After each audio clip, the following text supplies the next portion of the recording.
한복은 후한 말 혼란의 시대에 등장한 지방군벌이자 정치가로 예주 영천군 출신이었습니다. 자는 문절로 불렸으며 당대 중앙정계에서 관직을 지내며 명성을 쌓은 인물이었습니다. 특히 어사중승을 역임했다는 점은 단순한 지방관리나 문사와는 달리 제국 전체의 기강과 행정을 감찰하는 중책을 맡을 수 있을 정도의 능력과 신뢰를 지닌 인물임을 보여줍니다. 어사중승이라는 직책은 단순히 법령의 밝은 자만으로는 감당할 수 없는 자리였습니다. 높은 수준의 행정 감각은 물론 정치적 상황에 대한 분석력, 권력자들 사이의 역학을 파악하는 노련함이 함께 요구되었습니다. 그러한 자리에 올랐다는 사실만으로도 한복이 단순히 학식만 갖춘 인물이 아니라 중앙정계의 권력 구조 속에서 살아남을 만큼의 정치적 감각을 지닌 관리였음을 짐작할 수 있습니다.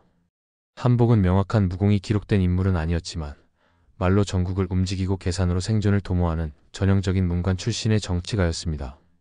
특히 후한 마렵의 혼란기에는 관료 출신 군벌들이 곳곳에서 출현하였고 한복 역시 이러한 시대적 흐름 속에서 군벌로 변모하게 됩니다. 그러나 그의 본래 정체성은 무장이 아닌 정치인, 그리고 중앙정부의 이너서클에서 살아남아 온 노예한 관리였다고 보는 것이 더욱 정확할 것입니다.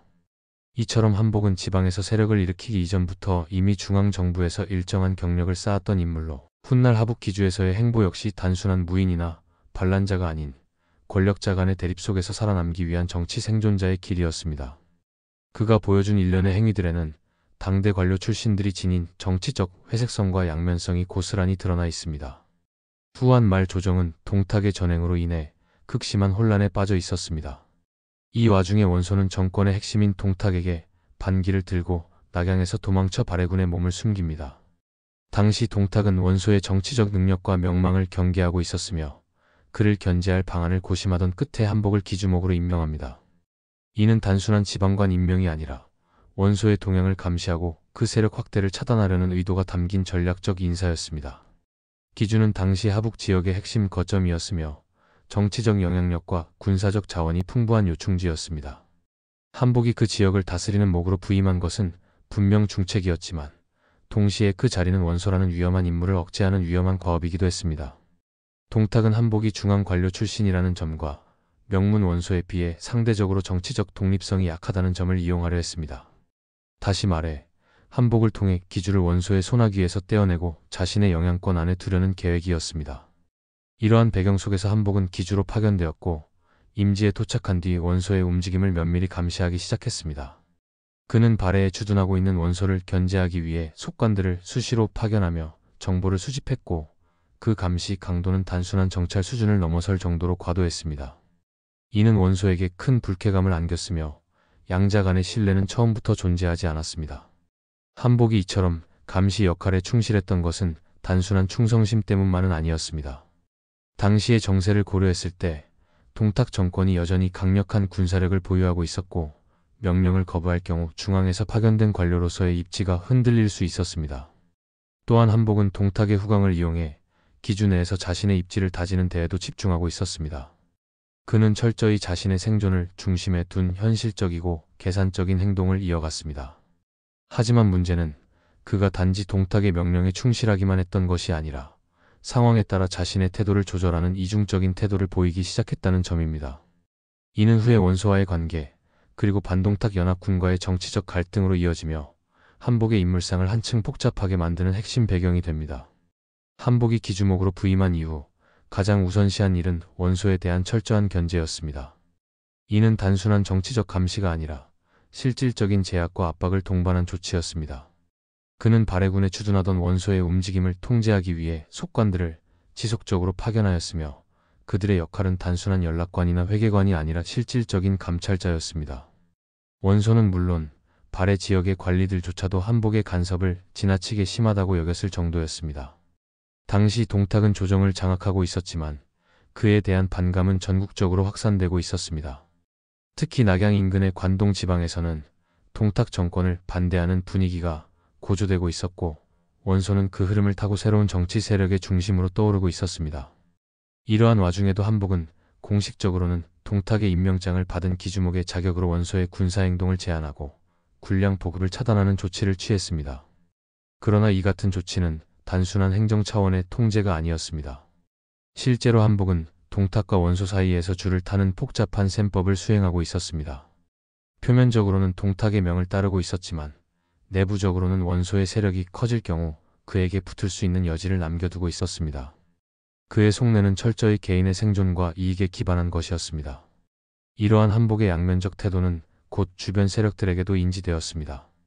낙양에서 반동탁 경문이 돌기 시작하고 관동연합군이 결성되는 움직임이 보이자 한복은 여론의 향방을 살피며 점차 동탁으로부터 멀어지기 시작했습니다. 하지만 그럼에도 불구하고 여전히 원소를 전적으로 신뢰하지 않았으며 그에 대한 견제는 멈추지 않았습니다. 발해에 파견된 속관들은 원소의 군비 동원과 병력 재편에 민감하게 반응했고 군수품의 이동조차 세밀하게 통제되었습니다. 이러한 상황은 원소로 하여금 깊은 불만을 품게 했으며 한복에 대한 분노와 의심은 점점 증폭되어 갔습니다. 조조, 유대, 장막 등 관동연합군의 유력 인사들 역시 한복의 이중적인 처신에 불쾌감을 드러냈습니다. 특히 유대는 한복이야말로 동탁 못지않은 반역자라며 그를 먼저 쳐야 한다고 주장할 정도였습니다. 조조 역시 한복의 처신을 경계하며 기주를 탈취해야 한다는 의사를 내비쳤습니다. 결국 한복은 자신을 둘러싼 정치적 위기를 의식하고 원소와의 관계를 재조정해야 한다는 압박을 느끼게 됩니다. 그러나 그는 여전히 뚜렷한 결정을 내리지 못한 채 동탁과 원소 사이에서 줄타기를 이어가고 있었습니다. 이 같은 애매하고 유약한 태도는 훗날 연합군 내에서 그의 입지를 더욱 좁히는 결정적 요인이 됩니다. 190년 교모가 조정을 사칭해 동탁을 비방하는 경문을 관동 일대에 유포하자 마침내 후한 조정은 반동탁 여론으로 들끓게 되었습니다. 이를 계기로 조조, 원소, 공손찬, 장막, 유대, 손견 등 각지의 유력자들이 반동탁 연합군을 결성하였고 시대의 흐름은 빠르게 동탁 타도로 기울어 갔습니다. 이러한 분위기 속에서 한복은 결단을 내려야 했습니다. 동탁에게 충성을 이어갈 것인지 아니면 대세에 따라 원소의 편에 설 것인지 그 선택의 갈림길에 놓이게 된 것입니다. 당시 여론은 동탁에 대한 분노로 가득 차 있었고 반면 원소는 대의 명분을 앞세워 빠르게 정당성을 확보해가고 있었습니다. 한복은 현실적으로 원소의 지지를 무시할 수 없다고 판단했고 결국 원소의 거병을 묵인하는 방식으로 자신의 정치적 입장을 조정하기 시작했습니다. 동탁을 정면으로 배신하지는 않았지만 동시에 원소에게 군량을 대주지도 않고 보급선을 끊는 방식으로 상황을 흐리며 어느 쪽에도 명확히 서지 않는 태도를 유지했습니다. 그는 기주의 중심지 업에 추둔하며 낙양으로 진군한 연합군과는 거리를 둔 채 후방에서 관망하는 입장을 취했습니다. 이는 표면적으로는 중립을 지키는 듯한 모습이었으나 실상은 유리한 방향으로 언제든 움직일 수 있도록 모든 가능성을 열어둔 처세였습니다. 이러한 행동은 기주목으로서의 지위에 기대 정치적 유연성을 확보하려는 시도로 볼 수 있지만 동시에 어떤 측에서도 확고한 신뢰를 얻지 못하는 결과를 초래했습니다. 문제는 이처럼 애매모호한 태도가 결국 연합군 내부에서 분열을 유도했다는 점입니다. 원소와 유대를 중심으로 한 연합군은 낙양 근처 한해군에 추둔하며 동탁의 군대와 대치하고 있었으나 한복이 보급을 끊으면서 군의 움직임은 점차 느려지고 무력해졌습니다. 한복은 겉으로는 연합군에 동조하는 것처럼 보였지만 실질적으로는 아무런 실전 지원도 하지 않았고 오히려 보급을 틀어막아 연합군의 전투 지속력을 갉아먹었습니다. 조조와 유대, 장막, 공주 등 주요 인사들은 이러한 한복의 태도에 대해 깊은 불만을 품었고 특히 유대는 한복을 동탁보다 먼저 제거해야 할 반역자로 지목하기까지 했습니다. 연합군의 내부 불안은 점점 심화되었고 이는 결국 한복이 완전히 신뢰를 잃는 계기가 되었습니다. 그럼에도 불구하고 한복은 자신이 기주라는 전략 요충지를 틀어쥐고 있다는 점에서 쉽게 밀려날 일은 없다고 생각했던 듯합니다. 이 시점에서 한복은 자신의 입지를 유지하기 위해 또 하나의 선택을 강행하게 됩니다. 그것은 바로 유주목 유우를 새 황제로 추대하는 시도였습니다. 이는 동탁의 꼭두각시였던 헌제를 대신해 새로운 정통성을 세우겠다는 정치적 도박이었습니다. 이 시도는 반동탁 연합군 내부의 이념적 구심력을 다시 세우려는 목적이었지만 결과는 그리 간단하지 않았습니다. 반동탁 연합군이 표면적으로는 하나로 뭉친 것처럼 보였지만 실제 내부는 균열과 갈등으로 점철되어 있었습니다.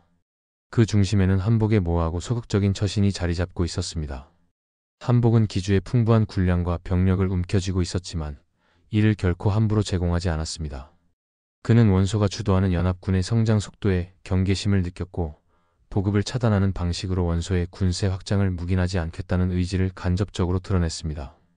하지만 이러한 결정은 내부에서 심각한 반발을 불러일으켰습니다. 특히 기주 내에서도 명망 높은 관리였던 치중 종사 유자에는 한복에게 정면으로 직언을 올렸습니다. 그는 원소의 군세가 커진다 하더라도 명분을 가진 반동탁 연합에 동참하는 것이 대세에 부합하며 이 시점에서 기주가 군량을 차단하는 것은 연합군을 해체로 이끌 뿐이라는 논리였습니다. 유자에는 한복에게 정치적 중립이 아니라 대세를 따르는 결단력을 요구했습니다. 그러나 한복은 이러한 조언을 받아들이지 않았습니다. 오히려 그는 연합군의 불만이 자신에게 집중되고 있다는 점을 인지하며 유자에에게 책임을 전가하기 시작했습니다. 군량을 차단한 책임이 마치 유자에의 조언 때문인 것처럼 왜곡하여 문제의 화살을 돌린 것입니다. 이는 사실상 정치적 희생양을 만들려는 시도였습니다. 한복은 유자에를 처형하려 했습니다. 반역죄 혹은 명령불복종이라는 명목이었으나 실상은 자신의 정치적 위기에서 벗어나기 위한 계산된 제거였습니다. 그러나 이 결정은 기주 내부의 다른 관료들, 특히 경무를 비롯한 중신들의 강력한 반발에 부딪혔습니다. 이들은 유자에가 단순한 참원자가 아니라 기주 정무를 함께 이끌던 인재임을 강조하며 그의 처형은 정치적 자살행위에 불과하다고 주장했습니다. 결국 한복은 강경한 처형 의지를 꺾고 유자에를 추방하는 선에서 마무리하게 됩니다. 이는 단기적으로는 사태를 넘긴 것처럼 보였지만 내부적으로는 한복의 리더십에 치명적인 손상이 남게 되었습니다. 핵심 참모를 희생시키고 민심을 잃은 지도자는 오래 버틸 수 없는 법이었습니다. 이 결정은 훗날 기주 내부에서의 권력 기반이 약화되는 결정적 단초가 되었고 결국 그를 몰락으로 이끄는 연쇄 반응의 서막이 되었습니다. 한복은 이처럼 내부에서의 충원을 억누르고 외부에선 양쪽을 다 잡으려는 태도를 유지하며 점차 고립되어 갔습니다. 명확한 결단 없이 상황을 회피하는 태도는 정치적 생존에는 유리했을지 몰라도 통치자로서의 신뢰를 잃게 만들었습니다. 191년 정월, 한복은 절체절명의 정치적 승부수를 던집니다. 바로 유주목 유우를 새 황제로 옹립하려는 시도였습니다. 당시 후한 황제 헌제는 이미 동탁의 꼭두각시로 전락해 있었고 장안에 억류된 상태였습니다. 반동탁 연합군은 명분상 황실을 구한다는 깃발 아래 모였지만 정작 그 중심에 세워둘 황제가 마땅치 않은 상황이었습니다. 이 틈을 파고든 것이 바로 유우 옹립 계획이었습니다. 한복과 원소는 유우를 반동탁 정권의 상징으로 세움으로써 연합군의 정당성을 부여하고 새로운 조정을 구축하려는 의도를 갖고 있었습니다. 표면적으로는 원소가 주도하는 형식이었으나 실질적으로는 한복이야말로 이 구상의 핵심 수혜자가 될 수 있는 위치에 있었습니다. 만약 유우가 새 황제로 즉위한다면 황제를 보필한 기주목 한복은 단숨에 조정의 중추로 부상할 수 있었기 때문입니다. 그러나 유우는 이 제안을 단칼에 거절했습니다. 그는 황제 즉위를 고사했을 뿐 아니라 자신을 사자로 보낸 인물에게 극단적인 결단을 내렸습니다. 한복의 밀사를 참수한 것입니다. 이는 단순한 거부가 아닌 유우가 한복과 원소의 정치적 야심 자체를 불순하다고 간주하고 이를 단호히 배격했음을 의미합니다. 이 돌발적인 행동은 반동탁 연합군에 큰 충격을 안겼고 한복은 물론 원소 역시 난처한 입장에 처하게 되었습니다. 유우의 참수 사건은 정치적 파장을 일으켰습니다. 반동탁 연합군 내부는 유우 추대 실패를 계기로 다시 분열되기 시작했습니다. 원소와 조조, 유대, 장막 사이의 연합은 애초부터 각자의 이해관계로 유지되던 느슨한 관계였고 유우라는 중심축이 무너진 이상 명분도 사라지고 실리도 불투명해졌습니다. 더 이상 공동의 적 동탁을 공격할 구심점이 사라졌고 각 세력은 다시금 자신의 이익을 중심으로 행동하기 시작했습니다. 한복 역시 이 실패로 인해 정치적 타격을 크게 입었습니다. 유우 추대라는 정치 도박은 성공했다면 기주를 중심으로 한신조정 수립이라는 대의 명분을 확보하는 카드가 되었겠지만 현실은 정반대였습니다. 유우의 거절은 그 자체로 한복이 조정을 농단하려 했다는 의심을 사게 만들었고 겉으로는 반동탁에 협조하는 것처럼 보였던 그의 진심에 대해 다시금 의문이 제기되었습니다. 한복은 이로써 조정에서의 영향력은 물론 연합군 내부에서의 정치적 신뢰까지 상실하게 되었습니다. 더욱이 동탁 정권이 점차 후퇴하고 낙양이 불에 휩싸이며 새로운 질서가 태동하는 시점에서 한복의 처신은 무력하고 어정쩡한 존재로 각인되고 말았습니다. 이 사건은 그가 스스로의 정치적 입지를 다시 세울 수 있는 마지막 기회를 놓쳤음을 의미하며 이후에 연속된 패착과 몰락의 단초가 되었습니다. 유우 추대의 실패 이후 한복은 내외부적으로 큰 위기에 봉착하게 됩니다. 연합군 내부에서는 정치적 신뢰를 완전히 상실했고 기주 내부에서도 불만의 목소리가 서서히 커져가고 있었습니다. 이러한 상황 속에서 한복에게 결정적인 타격을 가하는 사건이 발생합니다. 바로 그의 부장인 구기가 반란을 일으킨 것입니다. 구기는 본래 한복 휘하에서 상당한 군사력을 보유한 인물이었습니다. 그러나 점차 기주의 통제가 느슨해지고 한복의 정치적 위신이 흔들리는 가운데 구기는 기회를 노리고 있었습니다. 당시 원소 역시 한복을 내심 경계하고 있었으며 구기의 반란을 사적으로 지원했던 정황도 기록에 나타납니다. 이로 미루어 볼 때 원소는 이미 이 시점에서 한복의 몰락을 어느 정도 계획하고 있었던 것으로 보입니다. 하지만 구기의 반란은 한복에게 결정타를 주지 못했습니다. 한복은 기주의 중심 병력을 동원해 구기의 세력을 격파하는 데 성공하였고 내적으로는 아직도 군사적 기반을 유지하고 있음을 입증했습니다. 구기의 반란은 한복에게 경고가 되었지만 그를 당장 몰락시키기에는 부족한 도전이었습니다. 그러나 진정한 위기는 곧 북방에서 닥쳐왔습니다. 공손찬이 군세를 이끌고 기주로 남하하기 시작한 것입니다.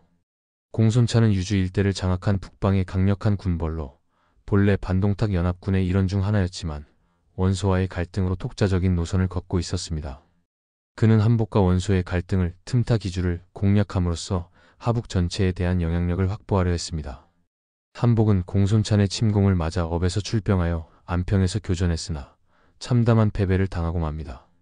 공손찬의 군세는 기세등등했고 이에 기주의 여러 군현들이 공손찬에게 투항하며 한복의 기반은 더욱 약화되었습니다. 기주는 남북에서 동시에 압박받는 형세에 빠졌고 한복의 군사적 입지는 더 이상 안정적이라 보기 어려운 상황에 이르렀습니다. 이 틈을 노린 인물이 바로 원소였습니다. 원소는 공손찬과 비밀리에 밀약을 맺고 한복을 남북에서 협격하는 형세를 취합니다. 그는 공손찬과의 협공을 언급하며 한복에게 기주를 양도하라고 요구했습니다. 한복이 이를 거절하면 군사행동에 나설 것이라는 협박이었고 동시에 회유책도 함께 제시했습니다. 기주목 지위를 내놓는다면 후한의 조정 명의로 우대하겠다는 조건이었습니다. 한복은 다시 한번 중대한 결정을 내려야 하는 상황에 놓이게 됩니다. 측근 경무, 민순, 저수는 강경하게 항전을 주장하며 원소군의 실상을 비판했습니다. 그들에 따르면 원소군은 급조된 오합지졸이며 군량조차 부족한 상태였고 지금 공격하면 쉽게 격파할 수 있었습니다. 심지어 조부와 정환도 출병하여 적극적인 대응을 주장했습니다. 그러나 한복은 끝내 이들의 의견을 받아들이지 않았습니다. 그는 원소에게 기주의 실권을 넘기기로 결정합니다. 이는 단순한 패배나 항복이 아니라 정치적 계산이 깔린 선택이었습니다. 그는 공손찬의 침공을 막기 위해 원소의 군사력을 필요로 했고 동시에 원소가 기주를 장악하더라도 자신에게 일정한 정치적 지위와 영향력이 보장될 것이라고 생각했습니다. 하지만 이 선택은 결과적으로 그의 몰락을 앞당기는 결정이 되고 맙니다. 공손찬의 남하와 구기의 반란으로 기주가 혼란에 빠진 틈을 타 원소는 본격적으로 한복을 압박하기 시작했습니다. 그는 군사를 크게 모으고는 공손찬과 협공하겠다는 명분을 앞세워 한복에게 기주를 넘기라고 요구했습니다. 원소는 사신을 보내어 정중한 외교 문서의 형식을 취했지만 그 이면에는 강력한 무력 시위와 정치적 협박이 숨겨져 있었습니다. 한복은 큰 고민에 빠졌습니다. 표면적으로 보자면 원소는 불안정한 세력이었습니다. 급조된 군세는 병사들의 기강이 해이하고 군량도 부족하며 심지어 군대의 구성조차 불안정했습니다. 조부 정환 등 참모들은 이 점을 들어 적극 항전을 주장했습니다. 지금 원소의 허점을 찌르면 오히려 기주를 더욱 안정시킬 수 있다는 것이 그들의 논리였습니다. 경무, 민순, 저수 같은 내정 관료들도 같은 입장이었습니다. 기주는 풍부한 병력과 식량을 보유하고 있었고 아직 전면전을 감행한 것도 아니었기 때문에 충분히 승산이 있는 싸움이라는 확신이었습니다. 하지만 한복의 계산은 달랐습니다. 그가 진정으로 두려워했던 것은 원소가 아니었습니다. 그의 시야는 북쪽의 공손찬에게 맞추어져 있었습니다. 공손찬은 당시 유주 일대를 기반으로 막강한 군세를 거느리고 있었으며 실질적인 하북 최강 세력으로 떠오르고 있었습니다. 안평에서의 대패와 여러 군현들의 투항은 한복에게 공손찬의 위협이 얼마나 현실적인지를 보여주었습니다. 한복은 원소와의 전투를 감행할 경우 공손찬에게 측면을 완전히 노출시킬 수 있다는 두려움에 사로잡혀 있었습니다. 더욱이 그는 원소와 자신이 과거 이후를 함께 추대하려 했던 정치적 공범 관계였다는 사실을 기억하고 있었습니다. 원소가 설령 기주를 장악하더라도 당장 독자적인 정치적 정당성을 세우기는 어려운 상황이었고 따라서 전임자인 한복을 완전히 내치기보다는 일정 정도 협력 관계를 유지할 수밖에 없을 것이라 판단했습니다. 이러한 복잡한 계산 끝에 한복은 원소에게 기주목의 지위를 양도하기로 결단합니다. 이는 겉으로 보기엔 평화적인 정권 이양처럼 보였지만 실상은 생존을 위한 굴욕적인 타협이었습니다. 그는 기주 전체의 실권을 넘기면서도 정치적 영향력을 일정 부분 유지할 수 있으리라는 희망을 품고 있었습니다. 때가 되면 다시금 원소를 꼭두각시처럼 조종하거나 정치적 폭기를 꾀할 수 있으리라는 판단이었습니다. 하지만 한복은 간과하고 있었습니다. 원소는 한복보다 훨씬 더 노예하고 훨씬 더 단호한 권력가였습니다. 기주를 손에 넣은 원소는 곧바로 한복의 휘하 세력들을 대대적으로 정리하기 시작했고, 명목상 직위만 남은 한복은 더 이상 어떠한 실질적 힘도 갖지 못하는 인물로 전락하게 됩니다. 기주를 넘김으로써 당장의 군사적 위협은 피했을지 몰라도 그것은 정치적 파산 선언과 다름없는 선택이었으며 한복은 그 대가를 너무도 뼈아프게 치르게 됩니다. 기주목의 자리를 넘겨받은 원소는 기다렸다는 듯이 한복의 자녀 세력을 정리하기 시작했습니다. 처음에는 비교적 평화롭게 권력을 이양받는 듯 보였지만 이는 어디까지나 겉모습에 불과했습니다. 원소는 기주를 완전히 자신의 영향권으로 편입시키기 위해 체계적으로 한복의 측근과 잔존 세력을 숙청했습니다. 이는 단순한 정적 제거가 아니라 권력 기반을 재편하려는 철저한 정치 공작이었습니다. 가장 먼저 손을 댄 것은 한복이 기주를 통치하던 시절 중용했던 중신들, 곧 경무, 민순, 저수, 조부, 정환 등의 실무 관료와 군사 장수들이었습니다. 이들은 대부분 직위에서 해임되거나 축출되었으며 일부는 귀양을 가고 일부는 생사조차 알려지지 않았습니다. 한복의 정치적 신복이자 군사적 기반이던 이들을 제거한 뒤 원소는 자신의 핵심 측근인 전풍과 신배 등 기존 한복 체제에 불만을 품고 있던 세력을 중용하며 새로운 기주 질서를 수립해 나갔습니다. 이러한 조치들은 기주 전역에 걸쳐 빠르게 실행되었습니다. 관료 조직은 재편되었고 지방군은 원소의 휘하로 흡수되었으며 군량과 무기도 모두 재분배되었습니다. 명목상으로는 한복이 분위 장군이라는 지위를 유지하고 있었지만 실질적으로 그는 완전히 권력을 박탈당한 존재가 되어 있었습니다. 군세는커녕 개인 병력 하나 보유하지 못했고 정무에도 전혀 개입할 수 없는 상황에 놓였습니다. 상황이 이렇게 되자 한복 주변에서도 그를 지지하려는 세력은 거의 남지 않게 되었습니다. 오히려 원소의 정치적 비호를 받는 반한복파 인사들이 대놓고 한복을 조롱하거나 모욕하는 일마저 벌어졌습니다. 주한 등 원소 측근으로 분류되던 인물들은 노골적으로 한복의 자택에 테러를 가하는 일까지 서슴지 않았습니다. 이는 단순한 정치 갈등을 넘어선 위협이었고 한복은 비로소 자신이 더 이상 어떤 보호도 받지 못하는 처지에 놓였다는 사실을 절감하게 됩니다. 한복은 이때부터 심리적으로도 무너져 내리기 시작했습니다. 자신이 손에 쥐고 있던 기주의 실권을 너무 쉽게 넘겨준 데 대한 후회, 그리고 그 실권을 이용해 반격해올 것이라 생각했던 원소에게조차 철저히 농락당했다는 자괴감은 그를 끝없는 불안과 공포 속에 몰아넣었습니다. 정치적 영향력은 물론 생명조차 보장받기 어려운 상황 속에서 그는 점차 도망칠 곳을 찾아야 한다는 생각에 사로잡히게 됩니다. 한복은 결국 기주를 떠나 진류태수 장막에게 몸을 의탁합니다. 장막은 과거 반동탁 연합군 시절 함께했던 동지였으며 비교적 우호적 관계를 유지하던 인물이었습니다. 한복은 장막의 보호 아래에서 새로운 거처를 마련하고 일말의 안정을 찾으려 했습니다. 그러나 그것은 일시적인 착각이었고 진정한 절망은 이제부터 시작이었습니다. 기주의 실권을 넘긴 뒤 모든 것을 잃은 한복은 마지막 남은 선택지로 과거 동지였던 진류태수 장막을 찾아갔습니다. 이는 단순한 우정에 기대려는 것이 아니었습니다. 한복은 여전히 자신이 후한 조정의 관료였고 동탁과 원소라는 두 강권 사이에서 끝까지 버텨낸 정치인이었기에 최소한의 안정과 존엄은 보장받을 수 있으리라는 희망을 품고 있었습니다. 장막은 처음에는 그를 맞이했지만 한복이 기대했던 것처럼 전폭적인 보호를 제공하지는 않았습니다.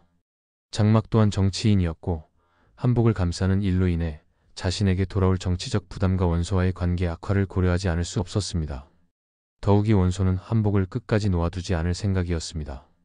원소는 사신을 파견해 장막과 비밀스러운 대화를 나누었고 한복은 그 광경을 우연히 목격하게 됩니다. 장막과 원소 사신이 귓속말을 주고받는 모습을 본 순간 한복은 단번에 결론을 내려버렸습니다. 장막이 자신을 넘기려 한다고, 결국 원소가 자신을 죽이려 한다고 확신했던 것입니다. 그날 한복은 더 이상 도망칠 곳도 믿을 사람도 없다는 사실을 직감했습니다. 그는 조용히 화장실로 들어가서도 곧 대나무 죽간 위에 글씨를 깎아내기 위한 작은 칼을 꺼냈습니다. 무장이 아닌 문관이었기에 그에게 허락된 유일한 칼날이었습니다. 그렇게 한복은 자결을 선택합니다. 강호를 주름잡던 한 시대의 지방군벌은 누추한 외진 곳에서 문서용 조각칼로 스스로의 삶을 끝냈습니다. 그의 죽음은 조용했고 비극적이었습니다. 장막은 이후 별다른 조치를 취하지 않았고 원소 역시 이미 모든 것을 빼앗은 상황에서 더 이상 한복의 존재를 언급할 필요조차 느끼지 않았습니다. 기주의 옛 주인은 역사 속에서 그렇게 잊혀져 갔습니다. 진수는 삼국지에서 한복을 두고 담이 작았다고 평가했습니다. 이는 그가 위기에 직면했을 때 과감한 결단을 내리지 못하고 항상 눈치를 보며 상황에 끌려다녔다는 점을 비판한 것입니다. 그러나 동시에 그는 단순한 무능한 인물은 아니었습니다.